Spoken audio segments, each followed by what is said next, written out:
بسم اللہ الرحمن الرحیم۔ اللہ تبارک و تعالیٰ کے نام پاکیزہ نام سے آغاز کرتے ہیں جو بہت مہربان نہایت رحم والا ہے۔ الحمدللہ بخاری شریف کے درس کا سلسلہ جاری و ساری ہے، اور ابھی آپ کو معلوم ہے کہ ہم کتاب الوضو بیان کر رہے ہیں، اور امام بخاری رحمۃ اللہ علیہ نے جو وضو سے متعلقہ احادیث کریمہ جمع فرمائی ہیں وہ آپ کی خدمت میں پیش کی جا رہی ہیں، لیکن ہر حدیث میں کوئی نہ کوئی وضو کے علاوہ بھی ایسا پہلو نکل آتا ہے کہ جس پر تفصیلی کلام کرنا انتہائی مناسب ہوتا ہے، اور اس سے بھی بے شمار ہمیں معلومات حاصل ہو جاتی ہیں۔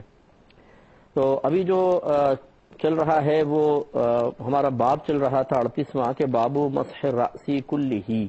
یعنی پورے سر کا مسح کرنا۔ اللہ تبارک و تعالیٰ نے قرآن عظیم میں، امام بخاری نقل کرتے ہیں کہ اللہ تعالیٰ نے قرآن عظیم میں فرمایا کہ وَامْسَحُوا بِرُؤُوسِكُمْ، کہ تم اپنے سروں کا مسح کرو۔ اب دیکھیں اللہ تبارک و تعالیٰ نے قرآن عظیم میں مسح کا حکم جو دیا کہ سروں کا مسح کرو، لیکن کتنے سر کا مسح کرو یہ واضح نہیں بیان فرمایا، تو گویا کہ یہ ایک مجمل حکم ہے۔ ایسی کوئی بھی آیت کہ جس میں کسی شے کا تذکرہ تو ہو لیکن اس کی حد بندی قائم نہ کی گئی ہو کہ کتنی مقدار میں کتنے ایریا کو کور کرنا ہے، کتنی دفعہ کرنا ہے وغیرہ وغیرہ، تو اسے پھر مجمل کہتے ہیں۔ اور جو یہ مجمل یعنی جو تفصیل کے ساتھ نہ ہو وہ مجمل ہے۔ اس کے مقابلے میں مفصل آتا ہے جس کو تفصیل سے بیان کر دیا گیا۔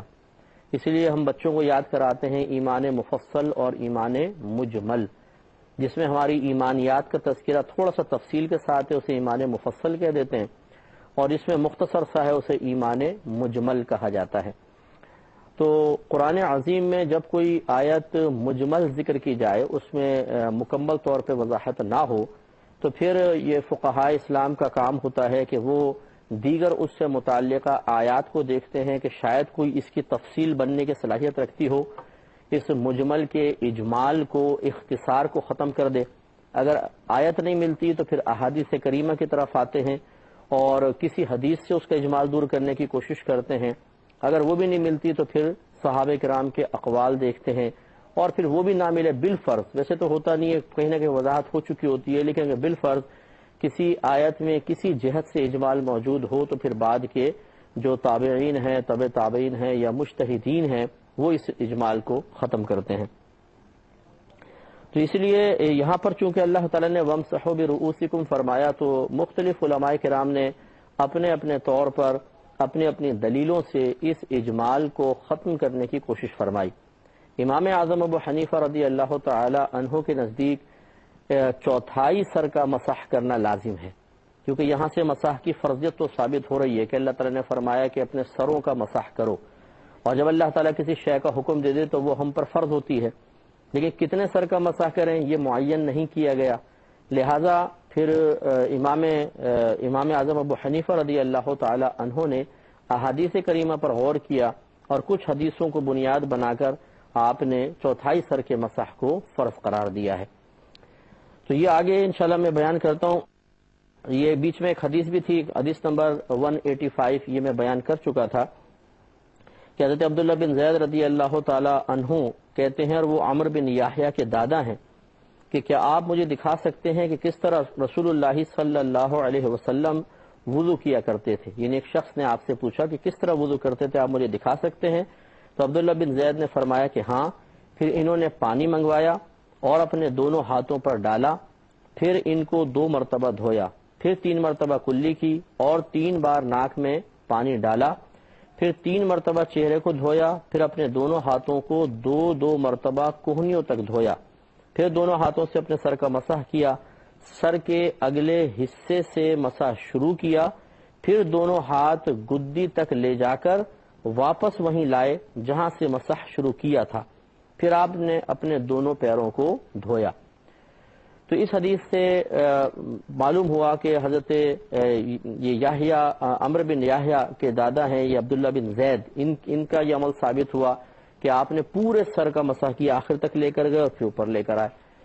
تو یہ اس پہ ہم تھوڑا سا کلام کر چکے ہیں، تو گویا کہ آپ نے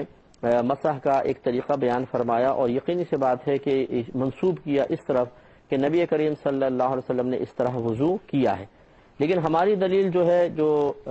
امام اعظم ابو حنیفہ رضی اللہ تعالی عنہ نے پیش کی ہے، یہ امام مسلم نے اس کو مسلم شریف میں لکھا ہے، وہ میں عرض کر دیتا ہوں۔ حضرت مغیرہ بن شعبہ رضی اللہ تعالی عنہ بیان کرتے ہیں کہ نبی کریم صلی اللہ علیہ وسلم نے وضو کیا، پھر آپ نے اپنی پیشانی کی مقدار سر پر مسح کیا اور امامے اور موزوں پر مسح کیا۔ تو اب ایک تو ہے پیشانی کی مقدار، اگر آپ پیشانی کی مقدار کو ناپ کے پھر سر کو دیکھیں تو سر کے اگر 4 ٹکڑے کیے جائیں تو یہ چوتھائی سر کے برابر تقریباً بنتا ہے، کیونکہ نبی کریم صلی اللہ علیہ وسلم کی پیشانی مبارکہ کشادہ تھی جو کہ وجاہت کی علامت ہے، اور تو وہ چوتھائی سر تک پہنچتی تھی۔ ابھی ایک جیسے حضرت زید کے حدیث سے ثابت ہوا کہ آپ نے پورے سر کا مسح کیا، مغیرہ بن شعبہ رضی اللہ تعالیٰ عنہ کی حدیث سے کم از کم چوتھائی سر کا مسح ثابت ہوا۔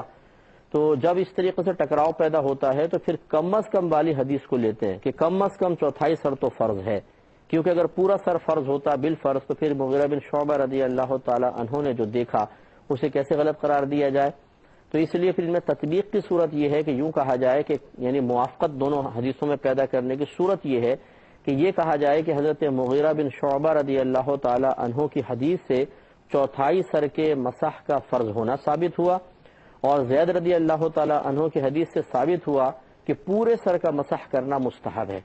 اس لیے امام اعظم یہی فرماتے ہیں کہ پورے سر کا مسح کیا جائے یہ افضل ہے، لیکن اگر کسی نے چوتھائی سر کا مسح کر لیا تو اس کا فرض ادا ہو جائے گا۔ تو اس لیے مسح کم از کم چوتھائی سر کا ہونا چاہیے۔ اب یہاں جو تھوڑی سی ہے کہ آپ کہتے ہیں کہ نبی کریم صلی اللہ علیہ وسلم نے اپنی پیشانی کی مقدار سر پر مسح کیا اور امامے اور موزوں پر مسح کیا۔ اب امامے پہ تو کوئی مسح نہیں ہوتا ہے، یہ امامے پہ اصل میں آپ کو محسوس ہوا کہ جیسے فقہا فرماتے ہیں کہ سرکار نے وضو فرمایا ہوگا اور امامہ شریف سر پر رکھا ہوگا، پھر اس کو تھوڑا پیچھے کیا اور سر کا چوتھائی سر کا مسح کیا، پھر امامہ آگے کر لیا، تو آپ کو ایسا محسوس ہوا جیسے امامے پر بھی مسح کیا گیا ہے، حالانکہ نبی کریم صلی اللہ علیہ وسلم نے امامے پر مسح نہیں فرمایا تھا۔ تو حضرت مغیرہ بن شعبہ رضی اللہ تعالیٰ عنہ کو جو محسوس ہوا آپ نے اس کو بیان کر دیا۔ اسی طریقے سے موزوں پر مسح یہ کہتے ہیں سرکار نے کیا، میں نے اس کو ملاحظہ کیا، اسی میں وضاحت کر چکا ہوں کہ چمڑے کے اگر موزے ہوں تو ان پر مسح کیا جا سکتا ہے۔ اگلے باب کی طرف آتے ہیں، باب غسل رجلین الی الکعبین، یعنی ٹخنوں سمیت دونوں پیروں کو دھونے کا باب۔ حدیث نمبر 186 ہے، جس میں حضرت عمر بن ابو حسن رضی اللہ تعالی عنہ اس کے راوی ہیں۔ انہوں نے حضرت عبداللہ بن زید رضی اللہ تعالی عنہ سے نبی کریم صلی اللہ علیہ وسلم کے وضو کے متعلق سوال کیا۔ بس انہوں نے جب یہ سوال کیا کہ جی مجھے بتائیے کیسے نبی کریم صلی اللہ علیہ وسلم وضو فرمایا کرتے تھے، تو انہوں نے پانی کا ایک بڑا سا برتن منگایا، جس کو ہم تسلا کہتے ہیں، بعض تشلا کہتے ہیں، بڑا ایسا برتن ہوتا ہے، وہ منگایا۔ پھر ان کے لیے نبی کریم صلی اللہ علیہ وسلم کے وضو کی مثل وضو کیا، چنانچہ اس برتن سے اپنے ہاتھ پر پانی انڈیلا، پھر 3 بار اپنے ہاتھوں کو دھویا، پھر اس برتن میں ہاتھ ڈال کر 3 بار چلو پانی کے لیے اور کلی کی، پھر ناک میں پانی ڈالا، یعنی اب جیسے برتن پہلے لائے گئے تو پہلے تو آپ نے دونوں ہاتھ دھوئے، پھر برتن میں ہاتھ ڈال کر آپ نے وضو شروع فرمایا، تو 3 چلو پانی کے لیے، پھر کلی کی اور ناک میں پانی ڈالا، پھر اس برتن میں ہاتھ ڈال کر 3 بار اپنے چہرے کو دھویا، پھر 2 مرتبہ اپنے ہاتھوں کو کوہنیوں تک دھویا، پھر اپنا ہاتھ برتن میں داخل کیا، پس اپنے سر کا مسح کیا، پھر دونوں ہاتھوں کو ایک بار سر کے اگلے حصے سے گدی تک لائے، پھر اپنے دونوں پیروں کو ٹخنوں تک دھویا۔ تو دیکھیں ان کا طریقہ کار کیا رہا کہ پیچھے لے جا کر واپس نہیں لائے، اور دوسری روایت میں تھا کہ واپس جہاں سے شروع کیا تھا وہاں تک لے کر آئے، تو اس لیے یہ بھی مستحب ہے۔ فقہا فرماتے ہیں کہ آگے سے رکھیں، پیچھے لے جائیں اور چھوڑ دیں، اور یہ بھی افضل ہے کہ پیچھے لے جائیں اور پھر آگے واپس لے آئیں، دونوں صورتیں بالکل جائز ہیں۔ اس سے دیکھیں معلوم ہوا کہ یہ صحابہ کرام تابعین ایک دوسرے سے نبی کریم صلی اللہ علیہ وسلم کے عمل مبارکہ کو پوچھا کرتے تھے، اور دوسرا بتانے میں شرم و عار محسوس نہیں کرتے تھے یا ٹالا نہیں کرتے تھے، بتا دیا کرتے تھے۔ آج یہ شوق و ذوق ہمارا ختم ہو گیا ہے کہ صحیح بیان کرنے والے کے پاس جا کر جو واقعی صاحب علم ہے اس سے کچھ سیکھنے کی کوشش کرنا یہ ہمارے درمیان میں ختم ہو چکا ہے۔ ہمارے بچوں کو عموماً یا تو سکھایا نہیں جاتا ہے، قاری حضرات زیادہ تر ایسے ہوتے ہیں کہ ہم صرف قرآن پڑھوانے بٹھاتے ہیں، وہ آ کے قرآن پڑھا کے چلے جاتے ہیں، وہ مسائل نہیں سکھاتے، وہ نہ وضو کا طریقہ، نہ غسل کا طریقہ، نہ نماز کا طریقہ، اور اگر کہیں سکھایا جاتا ہے تو بہرحال بہت سی جگہ بہت اچھا سکھایا جاتا ہے، بعض جگہ بہت ہی سطحی قسم کا سکھایا جاتا ہے۔ اور اکثر ہم نے یہ دیکھا ہے کہ بچے مسجد میں جاتے ہیں اور جانے کے بعد جو نمازی حضرات وضو کر رہے ہوتے ہیں جس طرح کر رہے ہیں بس وہ دیکھ دیکھ کے سیکھتے ہیں۔ اب وہ صحیح کر رہے ہیں تو صحیح سیکھ لیا، غلط کر رہے ہیں تو غلط سیکھ لیا۔ اور ہمارے جو بڑے ہیں عمر کے لوگ جو باقاعدہ نمازی بھی ہیں یا ایسی بہنیں جو گھر میں ہیں، بس یہ کس طرح سیکھتے ہیں، یہ بھی ایک بڑا عجیب و غریب معاملہ ہے کہ یہ اپنے سے بڑوں کو دیکھ کر سیکھ لیتے ہیں اور بعض اوقات اس میں بہت غلطیاں رہ جاتی ہیں۔ لہذا کوشش یہی کرنی چاہیے کہ کسی اچھے مستند عالم دین سے وضو سیکھ لیا جائے، یا کوئی اچھی فقہ کتاب ہو جس پہ وضو کا طریقہ پورا لکھا ہے، اس طریقے کو اچھی طرح پڑھ کر پھر اپنے طریقے کا محاسبہ کیا جائے کہ کیا ہم صحیح وضو کر رہے ہیں کہ نہیں کر رہے ہیں۔ اور اس سیکھنے میں کوئی شرم و عار محسوس نہ کریں کہ آپ کسی سے مسئلہ پوچھتے ہوئے جھجک محسوس کریں کہ یار میں وضو کے مسئلے پوچھوں گا تو یہ بولیں گے آپ کو ابھی تک وضو کرنا نہیں آتا، آپ کو ابھی تک نماز پڑھنی نہیں آتی۔ اس شرم و جھجک میں بعض اوقات ہم کسی سے سوال نہیں کرتے ہیں اور اپنی غلطی پر قائم رہتے ہیں، تو غلطی پر قائم رہنا کوئی کمال نہیں ہے، بلکہ اپنی شرم و جھجک کو دینی مسائل سیکھنے کے سلسلے میں وقتی طور پر ایک طرف کر کے ہمت کر کے مسئلہ دریافت کرنے میں کمال ہے، اور یہ کمال ہم میں سے ہر ایک کو حاصل کرنا چاہیے۔ آگے ایک باب قائم کیا ہے، باب استعمال فضل وضوء الناس، وضو کے بچے ہوئے پانی کو استعمال کرنا، یعنی لوگوں کے وضو کے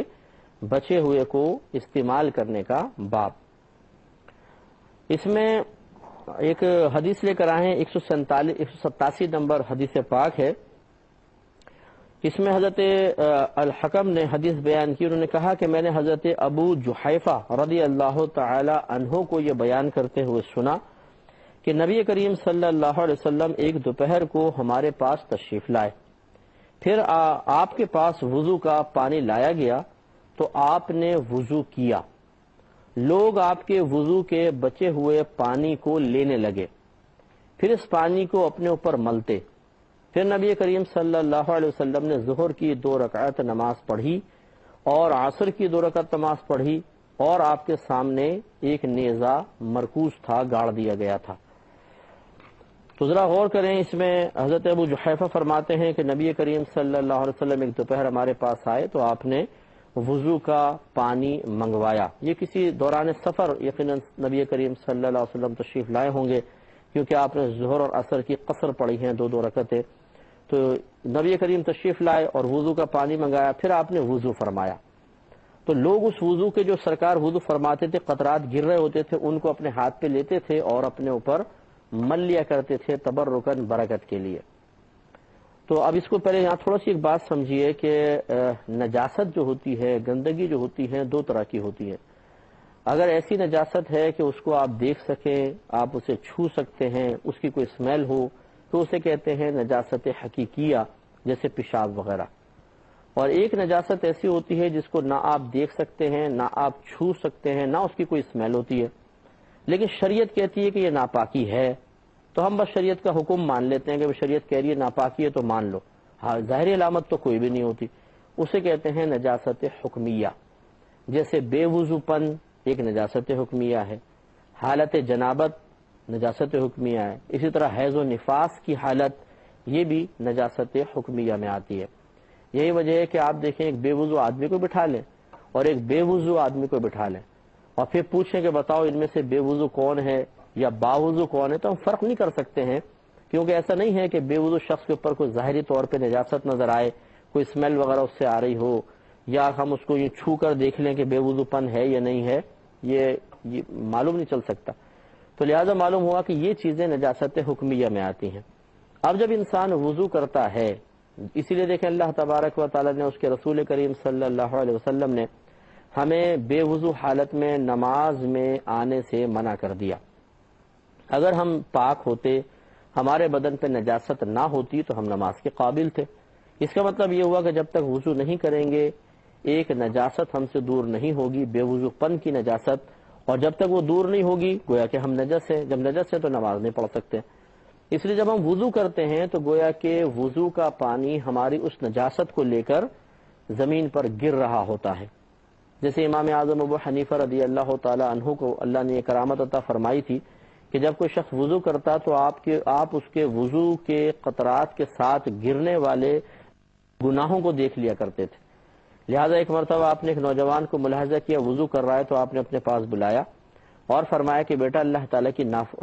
اپنے ماں باپ کی نافرمانی مت کیا کرو۔ تو اس نے کہا جی میں بالکل اب فرما برداری کروں گا۔ تو پھر آپ نے ارشاد فرمایا جب وہ چلا گیا تو آپ نے اپنے جو رفقات ہیں ان سے ارشاد فرمایا کہ جب یہ وضو کر رہا تھا تو میں نے دیکھا کہ اس کے وضو کے پانی کے ساتھ ماں باپ کی نافرمانی کا گناہ دھل رہا ہے، تو اس کو دیکھ لیا میں۔ پھر بعد میں یہ روایت میں آتا ہے کہ امام اعظم رضی اللہ تعالیٰ عنہ نے اللہ تعالیٰ کی بارگاہ میں عرض کیا رب کریم تم مجھ سے یہ میری کرامت یہ صلاحیت کو چھین لے، اس لیے کہ میں نہیں چاہتا ہوں کہ مسلمان بھائیوں کے عیوب و نقائص پر میری نگاہ پڑے۔ تو پھر آپ کی یہ سمجھ لیں جو اللہ نے آپ کو وصف عطا فرمایا تھا یہ ختم ہو گیا۔ لیکن یہ ضرور ہے کہ اسی طرح علماء فرماتے ہیں کہ اگر کوئی باطنی نگاہوں والا کسی تالاب میں جو لوگ وضو کر رہے ہوں تو وہ بے وضو ہاتھ ڈالتے ہیں، اگر وہ آنکھوں والا ہو یعنی باطنی آنکھیں اس کی روشن ہو تو وہ دیکھے گا کہ وہ پانی انتہائی کالا سیاہ ہو چکا ہوگا گناہوں کی آلودگی کی وجہ سے، نجاست حکمیہ کی وجہ سے، لیکن وہ ہمیں نظر نہیں آتا ہے۔ تو خلاصہ کلام یہ ہے کہ جب اعضاء وضو پر پانی لگتا ہے اور وہ پانی زمین پر گر رہا ہوتا ہے تو چونکہ وہ گناہوں کی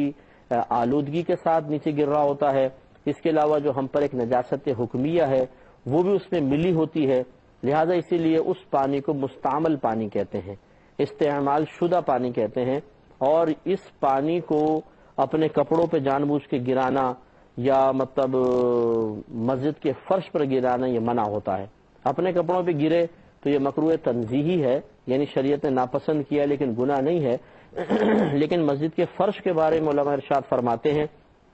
کہ جو وضو کا پانی وہاں پر گرائے گا تو یہ مکروہ تحریمی فعل ہے، کیونکہ وہ گناہوں کی آلودگی کے ساتھ وہ پانی ہے، گندا پانی ہے، نجاست حکمیہ کے ساتھ ہے، اور وہ فرش پہ گر رہا ہو تو یہ مناسب نہیں ہے۔ اسی لیے جب ہم وضو خانے پہ مثال کے طور پہ وضو کر لیں تو کوئی رومال وغیرہ اپنے پاس رکھیں اور چہرہ وغیرہ ہاتھ کم از کم اتنے خشک کر لیں کہ ٹپکنے والے قطرات ٹپکنا بند کر دیں، یعنی وہ موقوف ہو جائیں، چاہے تری تھوڑی سی رہے اور گیلا پن رہنا بھی چاہیے، پھر مسجد میں آئیں۔ یہ تھوڑا سا اپنے ذہن میں رکھیں۔ تو یہ تھوڑی سی میں تمہید باندھ رہا تھا یہاں تک پہنچنے کے لیے، لیکن وقت کی قلت کی بنا پر ابھی مکمل نہیں کر سکوں گا، انشاءاللہ نیکسٹ پروگرام میں عرض کروں گا۔ وآخر دعوانا ان الحمدللہ رب العالمین۔